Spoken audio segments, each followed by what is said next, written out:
And terrifying. A storm powerful enough to generate twin tornadoes, dangerous enough to kill at least one person and critically injure 16 more. It remains only about 25% of the town of Pilger in Nebraska, about 75 miles to the north of Omaha. Mother Nature unleashed her fury and historic might, and once again a town and community forced to dig out and start over. We head live to the area around Pilger, joined by KFAB Radio News Director Tom Stanton, who within the last hour or so heard from the governor and has been able to survey the scene. Tom, thanks so much for joining us. I imagine the first thing is, even before we get to the governor, as you drove up to Pilger today and got in the vicinity, what you saw and what the initial impact was on you. Well, when I first came up, the damage, you could see about a mile outside of town, some of the farm silos and some of the farm buildings on the outskirts of Pilger had been leveled.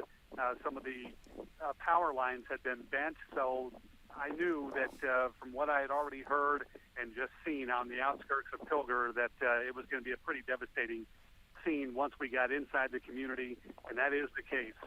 Complete devastation of this town. Many of the downtown businesses are gone.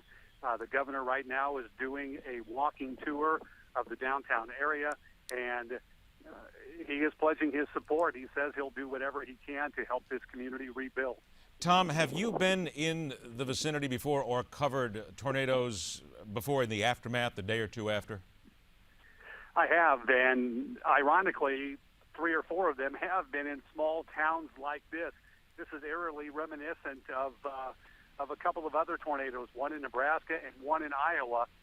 Small towns that didn't have a lot of houses or buildings in it. This is only a town of 300, and it doesn't take much when a tornado comes right down Main Street. It levels buildings and devastates communities. I've seen it before, and looking at this, it brings back those memories.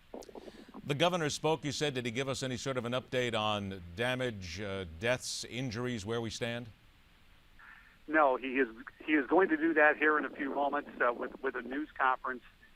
Right now, he's just going around meeting some of the business owners, some of the residents who are still very devastated, and you can see on their faces that they can't believe this has happened to them. And again, the governor is pledging his support to everyone here in this community. Is this an area where people would normally be prepared for this? I mean, look, obviously twin tornadoes is an historic event. You don't expect anything like this. But are the people in Pilger and those areas prepared as best as they can for tornadoes? As best as they can, yes. But one business owner told me that, she didn't have a shelter in her business, and they just had to do the best that they could. And thankfully, they were spared. There were a couple of people killed, including a 5-year-old girl. Very tragic situation. We do know that the only bank in town was completely destroyed, and the bank manager was able to get some of those employees into a bank vault and keep them safe as the tornado blew through.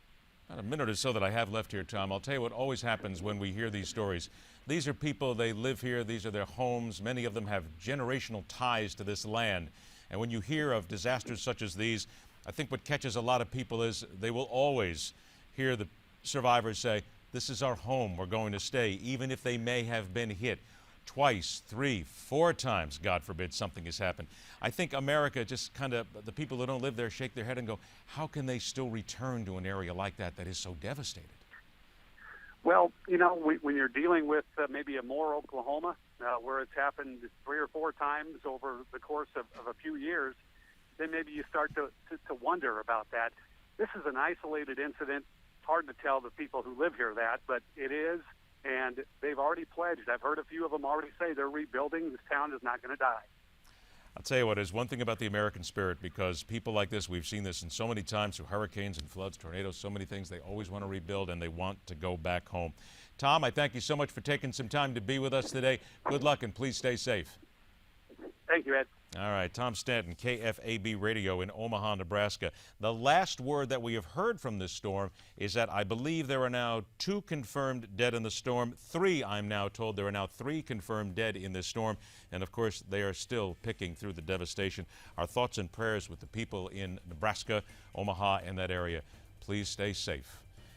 We remind you that every single day we cover the news, and we cover the news for intelligent viewers. This is Midpoint, where every day, Monday through Friday, we question everything.